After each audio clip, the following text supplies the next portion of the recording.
2643-4497, Supergás Brás, 2643-4497.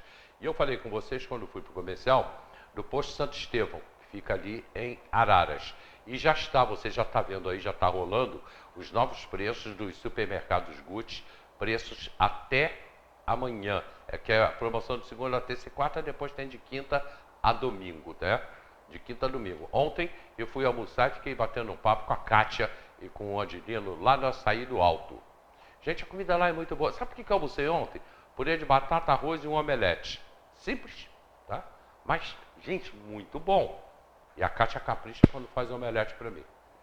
Aliás, ela capricha em tudo que eles fazem lá. Gente muito boa. Ali na esquina do Correio. Tá? Tem o Correio, na esquina do Correio, em frente ao Ginda Block, Açaí do Alto. Você já parou para pensar sobre a origem do vento? E se houvesse uma narrativa que fosse desenhada em torno dos vendavais, aguenta aí.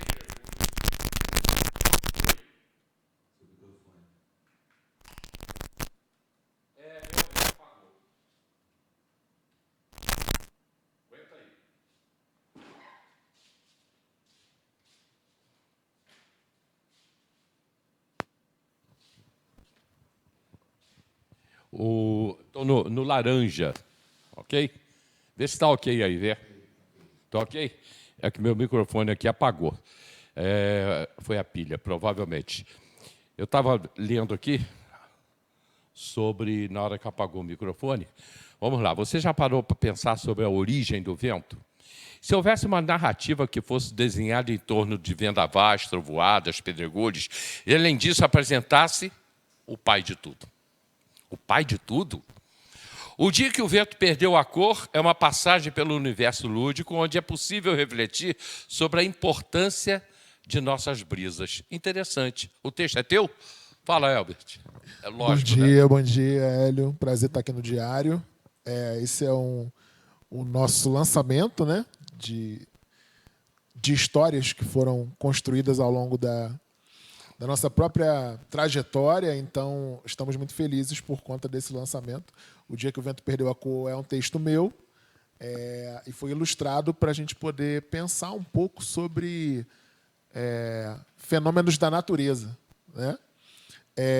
O Dia que o Vento Perdeu a Cor, ele é baseado numa espécie de conto etiológico.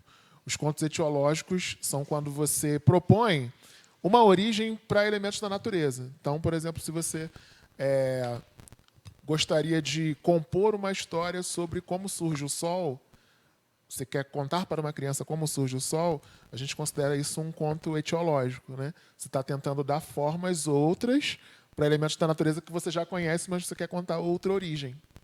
Como é que surgiu essa história? Eu estava trabalhando como professor na Baixada Fluminense e frequentei uma oficina de escrita. Já trabalhava com escrita há algum tempo, mas eu queria entender outros formatos, eu queria conversar com autores que já foram publicados.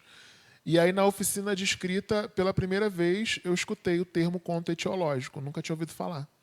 Geralmente a gente está acostumado com histórias onde tem um protagonismo, tem um personagem que se parece conosco. Geralmente os personagens são humanos e às vezes são personagens animais, né? Como se fossem nas fábulas. E quando eu escutei a expressão, eu fiquei imerso ali na atividade. O orientador da atividade, inclusive, ele ficou muito surpreso com o texto. Eu até conto um pouco disso, né, nas partes finais, porque ele não acreditou que tinha saído aquele texto. E aí ele perguntou 2 vezes, né? Foi você que fez esse texto, mas a atividade foi proposta por ele. A ideia dele era construir outros imaginários nas nossas cabeças. E eu falei, sim, ele perguntou de novo. E aí eu brinco muito com as palavras nesse texto, porque eu até quando vou contar essa parte, eu falo que o orientador trovejou em cima de mim, né? Porque eu estou brincando com a ideia do raio, que o raio vai trovejar, que o raio vai barulhar. Então, muitas vezes a gente faz coisas e as pessoas que estão ao nosso redor não conseguem entender que você é capaz de desenvolver aquilo que foi proposto por aquela pessoa mesmo, né? Mas isso ficou bem filosófico, né? Filosófico também. E aí, a partir daquele momento que ele falou, a gente começou a utilizar na sala de aula. Comecei a levar para aula. Sou professor de história, né, formado. E de vez em quando fazia umas aulas mais lúdicas, umas aulas mais reflexivas. E fiquei trabalhando mais de 5 anos com o texto, só o texto, pensando. De repente, um dia, vira uma história. De repente, um dia, vira uma história. Mas eu não encontrava alguém que pudesse ilustrar mais ou menos como é que estava na minha cabeça. E aí depois, no período já próximo à pandemia, eu encontrei a Lara. Ela fazia uns desenhos encomendados pela internet. E aí eu falei, eu tenho uma história e assim, eu gostaria que fosse o seu traço. Porque eu acho que as crianças vão se identificar com os seus traços, com os seus desenhos. E aí foi um processo muito orgânico, porque ela me mostrava tudo. Você acha que vai ficar legal assim? Você acha que vai ficar legal assim? E aí demorou aí quase uns 10 anos para a gente poder ter essa obra na mão. Assim. Mas muitos dos meus alunos já conhecem, que passaram por mim, o texto que foi trabalhado em sala de aula. Né? É interessante. Mas eu vou fugir um pouquinho Sim, claro. do assunto, né? Que eu quero conhecer um pouco mais de você. Depois a gente vem para cá para falar do livro. Sim, mas sim. quero conhecer um pouco mais do autor. Sim. Né? Na realidade, quem é você, Elbert? Essa é a pergunta, né? O pessoal diria que é a pergunta de milhões. E vou mais ainda, fazer uma segunda, né? Sim. Como é que você veio parar em Teresópolis? Sim. Atualmente eu sou PhD em Ciência, Tecnologia e Educação. Terminei o doutorado no ano passado. Né? Ainda está um pouco fresco, acabei de pegar o diploma, né? Está quente, mas a gente já tem trabalhado muitas coisas. Inclusive, o teu programa nos deu muita sorte, porque quando eu vim aqui com o primeiro livro, tinha uma pauta mais acadêmica, falava sobre super-heróis negros. No mesmo ano, o livro foi selecionado pela USP como um dos melhores livros teóricos de 2021, após o seu programa. Assim.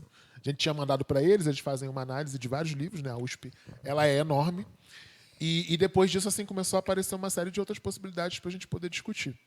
Então, o Elbert ele é professor, né? O Elbert ele é nerd, o Elbert ele é um cara que se apaixonou pelo mundo lúdico, o mundo das histórias, o mundo das histórias em quadrinhos. Então, ele é um contador de histórias, quase um griot contemporâneo. Né? Está sempre tentando articular história, pensar histórias a partir disso. Vir a Teresópolis foi uma questão assim muito diferente, diversa de como você se movimenta. Na verdade, o que aconteceu foi que a minha esposa ela conseguiu uma oportunidade de trabalho aqui em Teresópolis. E aí nós resolvemos subir. Morávamos na Baixada Fluminense e resolvemos subir e gostamos da cidade. Começamos a compreender aqui, né, o local, as pessoas, e a articulação com o Rio não é muito distante. Né? Então é um lugar que a gente hoje se sente bem e é um lugar que a gente cria o nosso filho, o Heitor. Né? O Heitor está com 2 anos. Então é um espaço que a gente gosta de viver aqui. Vou voltar para cá, não vou fugir, não, claro, né? Fica à vontade. Você, quando lançou os super-heróis negros, da onde surgiu? Por que você lançou os super-heróis negros? Sim, essa era uma crítica. Eu tenho o livro, né? Sim, a gente tem a gente já pesquisava super-heróis e lia super-heróis quando nós éramos pequenos, né? Eu sou da época das histórias em quadrinhos, uma época anterior aos games, aos jogos, então eu li muito história em quadrinho. E depois eu comecei a me incomodar com a ideia de que geralmente você encontrava, principalmente nas bancas, assim, milhares de histórias sobre Superman, sobre o Batman. E naquela época a gente não encontrava Pantera Negra. Hoje você encontra por conta do sucesso do filme. E aí, quando eu comecei a trabalhar com as crianças... Pantera Negra é antigo, tá? Sim, mas no Brasil não tinha revistas em quadrinhos, tá. nas bancas. Né? O Pantera Negra é da década de 60. Mas não achava na banca. Na banca era Superman, Batman e alguns outros heróis. Hulk... E aí estou falando assim de sair com a minha mãe para poder ver. E quando eu comecei a trabalhar a história, eu queria muito contar um pouco da África para os meus alunos. Nem sempre os livros didáticos naquele momento tinham a África. Agora já está mais aberto ali, né? Muitos livros, principalmente do 6º ano, começam com o continente africano como o berço da humanidade. Na minha época não era assim. E aí eu desenvolvi um projeto chamado África em Quadrinhos. Foi o primeiro movimento para o livro sair anos depois. No África em Quadrinhos, eu falava com os alunos sobre heróis que são da África. Fictícia, mas era para começar a pensar. E aí eu levava o T'Challa, que é o Pantera Negra, levava a Tempestade, que é do X-Men. Uhum. Algumas pessoas não sabem, mas ela é do Quênia. Ela é uma deusa que vem depois para os Estados Unidos por conta de toda uma história. E aí, quando eles começavam a se interessar pela África, eu levava um mapa da África. Então, primeiro era um mundo meio lúdico, para depois um mundo físico, real. Então, eu comecei a trabalhar nessa proposta. Aí, depois, o África em Quadrinhos virou um artigo acadêmico, de um livro, e eu fiquei pensando, nossa, mas ninguém está falando sobre isso. Então, eu comecei a encontrar pessoas que tinham o mesmo incômodo, e a gente fez uma coletânea de 8 artigos, e até agora não saiu um livro que fale tanto sobre super-heróis negros. Assim. O livro é de 2021, e a gente está preparando o segundo. Nessa escala acadêmica, a gente está preparando o segundo, que vai falar sobre a identidade branca nas histórias em quadrinhos. Assim. E aí vai vir uma crítica um pouco feroz, porque a gente percebe que tem muitos heróis brancos dentro dessa história que foi construída nas histórias em quadrinhos, que eles têm muita vantagem. Assim. Eles já nascem com poder, né? Tudo está assim, a par, tudo é muito simples. Então, a segunda edição, no sentido, né, de coletânea, vai vir com uma crítica sobre esses poderes dos heróis brancos. Ô, gente, ele está falando aqui, eu vou brincar aqui com uma situação. O Batman é um chato. Né? O Batman é cheio de problemas. O Batman precisa de psicólogo, de psiquiatra. O cara é cheio de... O mundo dele se transformou num mundo muito chato. Né? Eles mexeram com o Batman, né? Nos últimos filmes aí. E ele ficou muito chato. Eu nem vi o último filme do Batman, nem assisti. O Pantera Negra, eu sou um fanzaço do filme. E já tem agora, teve o segundo, não sei se você já viu, né? Sim, verdade. E já vem o terceiro, né? Eu não sei como é que eles estão fazendo. Sim, porque ele deixou um gancho para ter uma outra narrativa. Para vir o terceiro, que aí já seria a moça, né? Já ficou um gancho, agora vamos aguardar o que o autor vai criar. A Marvel, ela estava fazendo sucesso, assim. E aí, falando muito sobre isso com você, que eu converso com o pessoal que faz roteiro, que trabalha, fez um sucesso gigantesco, mas eles estão agora pensando o que eles vão fazer, porque a mesma fórmula está começando a dar alguns probleminhas, entendeu? Um filme atrás do outro nesse sentido. Então, eu não sei. Assim, a gente está esperando que venha coisa boa, né? Tanto do Pantera como dos outros super-heróis que as pessoas gostam. Por quê? Pela morte do... Não, por conta de mais de 10 anos fazendo aquela história de super-herói e a galera indo assistir. E as pessoas vão mudando, né? Como o vento, né? Então, as pessoas estão querendo assistir uma outra coisa, assim, uma coisa diferente. Então, as empresas que estão trabalhando com super-heróis estão sendo muito criticadas, assim. Até por Hollywood mesmo. Assim, você só faz isso? Né? O herói sempre vence, então eles estão trabalhando muito com roteiristas para poder pensar outras histórias que nos toquem, assim. Né? Porque você mudou, realmente, as coisas mudaram. Hoje, o que se fazia há 20 anos atrás não pode mais fazer hoje. Pode fazer, mas eu acho que às vezes rola uma preguiça também, né?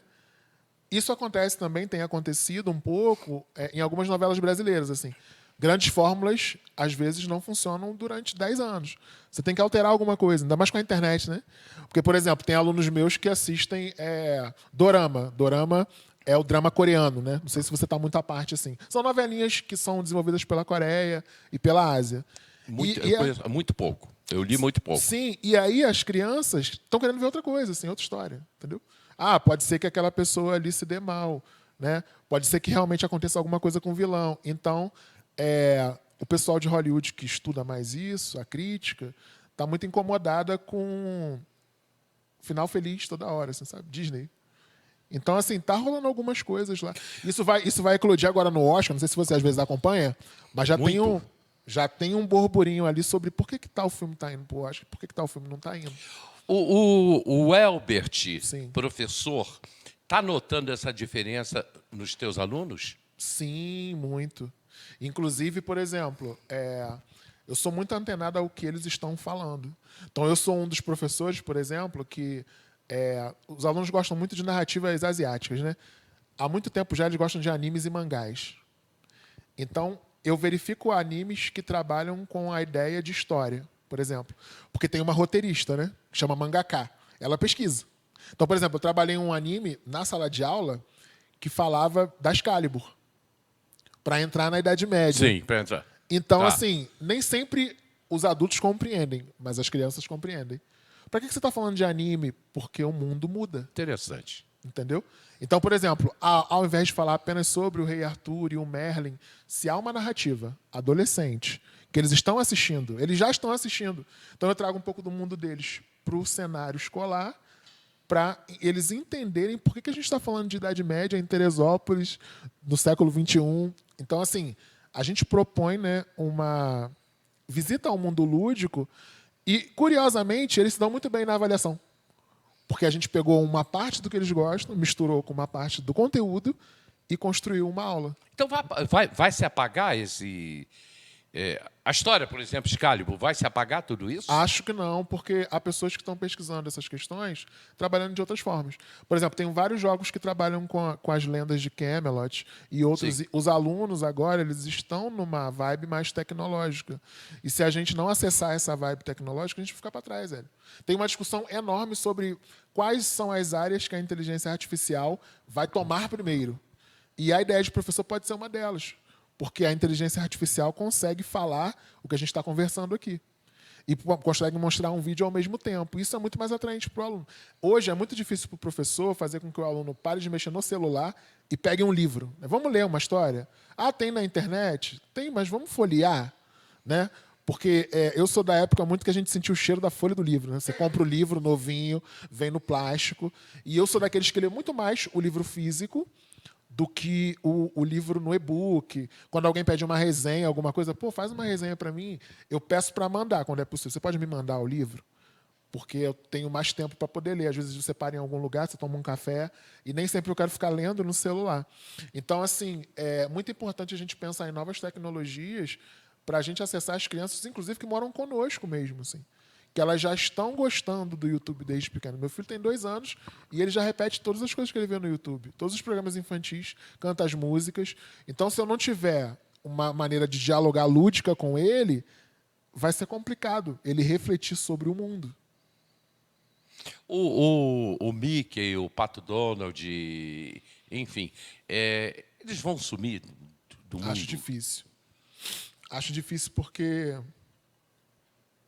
existe uma série de processos de reinterpretação. Né? Tem um desenho mais recente agora, eu estava vendo na casa do meu sobrinho, inclusive. A Casa do Mickey, não é da minha época. E aí eles colocaram todos da turminha ali numa casa, colocaram música. Então, eu acho bastante difícil, porque a Disney ela é muito pontual no que ela quer fazer.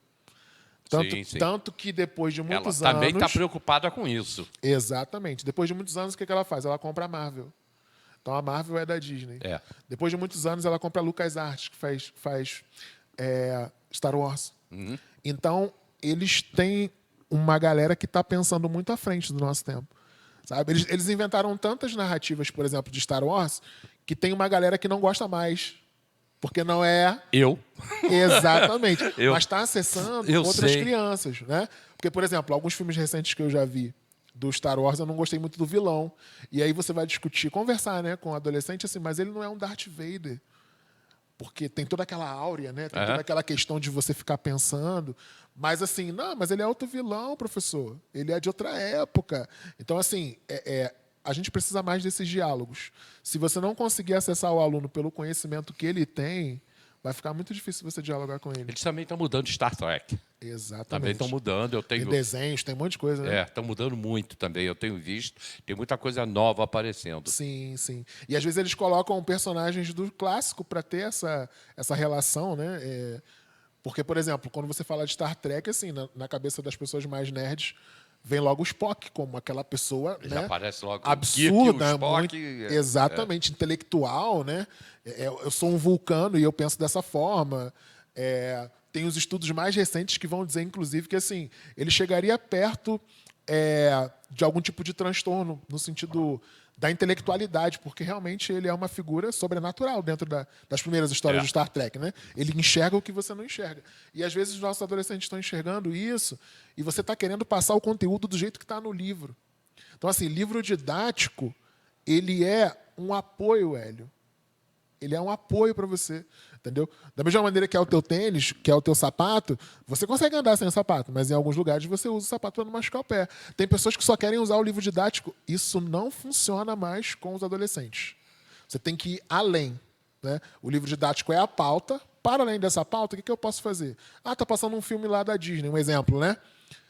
Tem uma música nova. Então, assim, essa ideia de você trabalhar outras construções para que você consiga acessar o adolescente. Porque se você não acessar o adolescente, você não consegue dialogar. Você é fã de Star Trek também? Eu sou nerd de carteirinha. De carteirinha Aliás, mesmo. gente, para quem gosta, eu terminei de ver agora, tem uma semana. Eu achei aí um novo. Eles estão pensando até em fazer um filme. É o Star Trek Picard. Não sei se você viu. Sim. Já todos eles, assim, já com a idade avançada, né? E é sensacional. São três temporadas e terminou as 3 temporadas. Eles estão pensando em fazer um filme agora, que é o Jean-Luc Picard, que é o comandante da Enterprise, 70 anos depois do Capitão Kirk. A história é passada aí 80 anos depois. É muito interessante, muito interessante. E mais interessante, ele morre, não vou contar, né? Ele morre e não morre. Não sei, você viu? Chegou a ver? Gostou? Sem spoiler, sem spoiler. É. Deixa o pessoal Eu achei muito sentir. interessante. Acho que recupera uma energia, né? Isso. Quando a gente assistia. Eu achei muito interessante. Agora, eu quero saber... ainda cabe mais uma perguntinha. Como é que seria hoje... não estou fugindo do assunto, não. Como é que seria hoje os Trapalhões? Como é que seria hoje o Chico Anísio? Com todos aqueles personagens. Eu acho que é muito importante você trazer a questão do humor, porque as pessoas não discutem muito isso, né? Então, por exemplo, você percebe que nas redes sociais, humor é uma coisa que ganha muitos seguidores muito rápido. Sim. Alguma pessoa está imitando a mãe, às vezes, né? Alguma pessoa está fazendo... E, assim, o quanto as pessoas precisam rir na sociedade que a gente vive, né? Que muitas vezes é caótica, inclusive. Então, assim, eu sou um fã do humor que a gente chama hoje de clássico, né? Do humor que eu aprendi com Trapalhões, com Chico Anísio, assistindo ali com os meus pais. Obviamente, você percebe que tem algumas coisas que, naquela época, não eram consideradas uma problemática. Mas hoje são.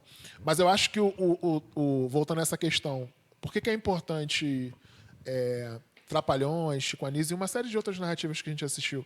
Porque existe um humor ali, que é pouco trabalhado na rede social, que é o humor que vem do circo, Hélio. Sabe? Verdade, Quando você se senta na arquibancada, eu tive a oportunidade. Hoje é mais difícil você ver, né? Uma vez aqui na cidade eu vi um circo aqui Até na porque cidade. já não tem mais circo, né? Exatamente. Tem uma galera que tem feito outros formatos, né? Tipo o Tirulipa. Sim. Ele tem um circo que ele trabalha um pouco com tecnologia também. Tem o próprio Circo du Soleil, mas também é difícil o acesso. De vez em quando vem ao Brasil. O ingresso não é tão barato. Mas o humor circense é aquele que você ri de bobeiras, né? Você ri que a pessoa escorregou na casca de banana. E isso não ofende ninguém, né? Então, tem alguns humoristas que eles assistem essas coisas para eles poderem compor. Porque agora está muito na moda stand-up, né? E, às vezes, o stand-up, ele, para fazer você rir, ele vai fazer uma piada sobre mim. Na plateia, né? Ele dá uma olhada antes, eu já fui algumas vezes. Verdade, Tem um coroa ali, tem uma pessoa gordinha ali. Então ele é um humor que às vezes é ofensivo para um e é complicado para o outro, porque quando você está rindo eu não vou rir. Tem coisa muito ruim ali no stand-up, muito chato também. Agora tem coisa boa. Tem muita coisa boa. Agora não é mais aquele humor que se viu há alguns anos atrás. Eu acho que essa questão do mudar, né? Até os próprios filmes de comédia, eles têm tem achado um tom diferente. Porque é uma narrativa, é uma história, né? Então, acho que é importante conversar sobre essas questões do humor, porque nem sempre o que me faz rir te faz rir. E não é um problema, a gente pode conversar sobre isso. Sabe? Mas, assim, existem pessoas que estão enfáticas, num humor preconceituoso mesmo, e o show da pessoa é para isso, né? Se tiver uma pessoa lá que ele viu que a piada vai fazer a maioria rir, ele vai em cima daquela questão. E acho que não é por aí, sabe? Tá aí, eu vou te chamar pra gente fazer um debate sobre isso. Vamos trazendo sim, mais uma ou duas pessoas aqui. Topa? Claro, estamos aí. É um papo aí. bom pra gente levar, né? Sim, acho importantíssimo. Agora eu quero saber o dia que o vento perdeu a cor. Isso é o que eu quero saber. Sim, esse é o nosso novo filho, né? O dia em que o vento perdeu a cor. A narrativa é uma narrativa que vai falar sobre elementos da natureza. Então a gente tem 3 irmãos. O foco também é um pouco trabalhar com a ideia de diversidade. Então, nessa narrativa existe o pai de tudo. Curiosamente, eu não tinha visto ainda, Hélio, então a gente fez essa construção pautando nessas questões, vou ver se eu consigo mostrar um pouco aqui. Quando eu coloco o pai de tudo, ele é uma figura um pouco diferente daquelas que vocês costumam ver, né? Primeiro que eu não coloquei um nome específico, porque está ligado a uma série de questões religiosas. Então, coloquei o pai de tudo. Então, tem religiões diferentes que vai ter uma origem que está ligada a um ser, né? Dentre as várias religiões que a gente tem. E o pai de tudo, curiosamente, isso aqui chama muita atenção das crianças. A gente já deu alguns livros para algumas crianças lerem, conversamos com elas. E o pai de tudo, ele tem um tom de cor que parece com o meu, ele tem um tom de cor que parece com o meu filho. E isso é o primeiro, assim, chamariz do livro. Você botou as mãos, mas você Sim. botou vestido com uma roupa oriental? A ideia é essa? É uma pauta étnica, né? Roupas que lembram sacerdotes africanos, na verdade. Ah, tá. Então, a gente coloca o pai de tudo aqui e a primeira pergunta que vem é: esse é Deus? E aí eu tô falando de crianças pequenas falando, né? E aí a gente brinca, né? Deus para você? Deus, como é que é Deus? Então, a primeira configuração do livro é fazer você pensar que se há uma figura que é o pai de tudo, ele pode ter muitas formas, pode ter todas as formas que ele desejar, né? É parecido um pouco com a referência de... Não sei se você já viu o filme A Cabana. Vi. E A Cabana, no Lógico. filme, você tem ali figuras que representam... Entendi. Né? Que são diferentes. São né? diferentes. Tem o pai e a mãe também, ela é uma figura representativa de uma divindade. E aí esse ser, ele cria 3 filhos, Raio, Rochedo e o Vento. E cada filho tem a sua particularidade. Mas os filhos que são chamados de mais velhos, que seriam o Raio e o Rochedo, que são desenhados primeiro, né? E aí tem essa brincadeira, ele desenhou os filhos, eles têm um incômodo muito grande, porque o vento ele é muito fluido. O vento ele está em todos os lugares. O Rochedo, por exemplo, ele só fica na terra. E o Raio, né, dentro da narrativa, ele vai no céu, vem na terra de vez em quando. E assim, não é que eles estejam presos, mas eles não conseguem ocupar tanto espaço quanto o vento. E eles sempre ficam caçoando do vento, principalmente por conta das cores. Então aí é também uma brincadeira de: será que o vento perdeu mesmo a cor?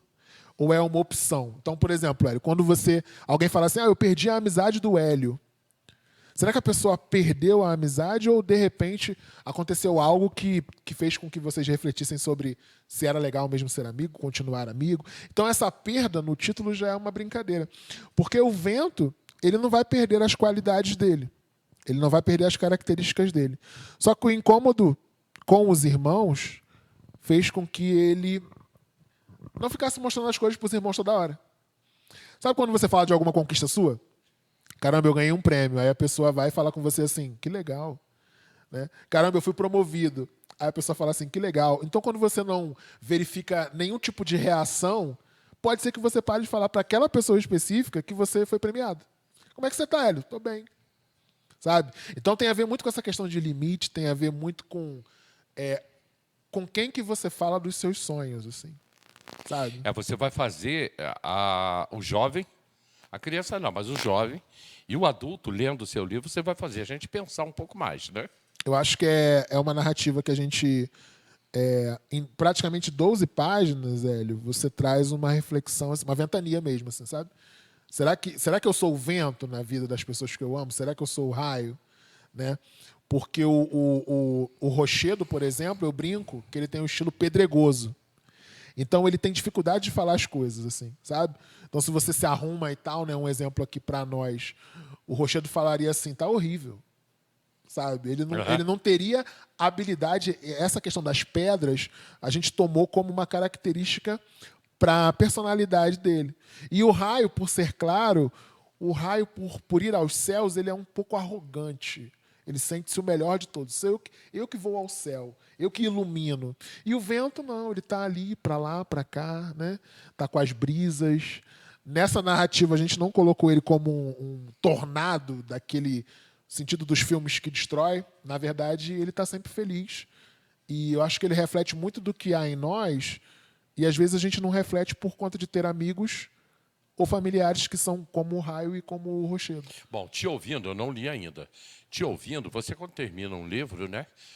Você entendeu o livro? Entendi. A pessoa, fulano, todo mundo entendeu o livro. Mas aqui dá vários entendimentos. Dá várias subjetividades, né? Pelo que você falou até agora. Sim, eu acho que esse é o grande feito, assim, né? A ideia é essa. Eu dei um livro para um amigo meu chamado Felipe, e ele tem um filho, e aí eu falei, eu quero feedback do teu filho. E aí o filho dele mandou um áudio, né? E aí ele falou no áudio, pai, eu entendi que assim, teve uma hora que o vento parou de ligar porque as pessoas falavam dele. E assim, o áudio curto, ele, da maneira dele, na ludicidade dele, na idade dele, ele conseguiu resumir assim, uma coisa profunda, né? Em algum momento, há pessoas que vão falar coisas para você que não vão te ajudar na tua caminhada, no teu desejo, né? Quero fazer isso na minha vida. E aí você parou de ouvir, assim. Parece que é muito simples, mas não é muito simples. Quando você tem contato com a pessoa, a opinião da pessoa ela é muito forte na sua vida, né? Uhum. É um trovejo. E aí ele falou isso e eu fiquei assim, pensando sobre o áudio de uma criança que nem me conhece, mas eu cresci com o pai dele e o livro chega até ele. Mas o pai te falou também o que ele tinha entendido? Falou. Não, ele falou assim, eu vou te mandar o áudio porque eu acho que você precisa filho. escutar isso, do filho. Mas e eu não ele? conversei com ele ainda. Ah, tá. Né? A gente vai se ver semana que vem. Que ele pode ter um entendimento diferente. Pode ter um entendimento diferente. Mas eu acho que ele pegou o livro, deixei o livro com os meus pais, que ele mora lá perto. Acho que ele pegou e já deu direto para o filho. Porque o filho está começando a pensar em questões diversas agora. O filho traz uns questionamentos para casa. E aí eu falei, vou te dar um livro, você conversa com ele. Eu acho que ele só pegou, entregou, e aí me mandou o áudio. E assim, eu achei interessante, porque às vezes você pensa que a criança não está entendendo direito o que está acontecendo. E ele trouxe assim, um áudio curto, mas que resumiu bastante muita coisa que a gente está trabalhando aqui, né? A história é, como você falou, assim, é para criança, para adulto, para quem quiser se aventurar sobre uma leitura diferente, né? Uma leitura sobre o vento aquele que, né? Que te acaricia, que passa por você, né? Que traz a brisa. Então, acho que é válido assim você dar uma olhada nesse conteúdo que, inclusive, ele já está ventando pelo Brasil, assim. Esses dias eu recebi uma mensagem de uma menina que adquiriu o livro no Espírito Santo, assim, gostei muito, vou trabalhar na minha escola. Bom, aonde é que você acha o livro? Você acha o livro, por enquanto, só no perfil do Instagram. Sim. Tá? É feito quase que de modo artesanal, a gente não tem um aporte daquelas grandes marcas, né? Então, se você se interessar pelo livro, você tem que procurar o @OBS Carioca de HQ, ela tem uma imagem ali. E aí eu queria adquirir o livro, e também é possível também adquirir a versão em PDF, tá? De repente, se você quer trabalhar, de repente, se você está muito longe. Eu queria trabalhar isso no meu planejamento escolar, vou começar. Você nos procura lá no Observatório, que é o perfil que a gente trabalha, e você pede o livro, você pode falar conosco lá, em algum momento eu respondo. E é um material que a gente está muito otimista, assim, porque as poucas pessoas que já tocaram no livro trouxeram umas considerações muito legais. Mas eu quero agradecer a tua participação, nosso tempo está esgotado. Agradecer muito a tua participação aqui. Foi muito bom. A gente podia ir muito mais longe, mas eu vou marcar para a gente ir mais longe com esse bate-papo. Vamos sim. A gente tem muita coisa a discutir aqui. O Herbert volta ao programa com toda certeza, né? Gente, no programa de amanhã eu vou estar recebendo aqui o ex-prefeito Tricano, foi eleito prefeito em Teresópolis 5 vezes, e a gente já combinou, ele vai estar aqui amanhã, vai participar do programa com a gente na última hora do programa. Então, muito obrigado a todos vocês pelo carinho, pela audiência. Tem reprise às 4, tem reprise à meia-noite, e já está no YouTube. Elbert, mais uma vez, muito obrigado. E a pessoa que quiser adquirir o livro, como ele falou, é só você procurar. A gente tem um endereço aí. Você não vai botar em lugar nenhum, vai fazer lançamento? Vamos fazer alguns, mas a gente está organizando ainda essas questões agora, esperando o período de férias encerrar. Mas faremos alguns lançamentos aqui em Teresópolis também. E no @OBS Carioca de HQ vai ter algumas referências dos lugares. Provavelmente a gente também vai à ProArte, na FESO, trocar uma ideia com a Ana sobre o livro. E fiquem atentos lá no @OBS Carioca de HQ. Ok, obrigado, meu irmão. Gente, estou indo embora. Até amanhã, 10 horas da madrugada. Tchau.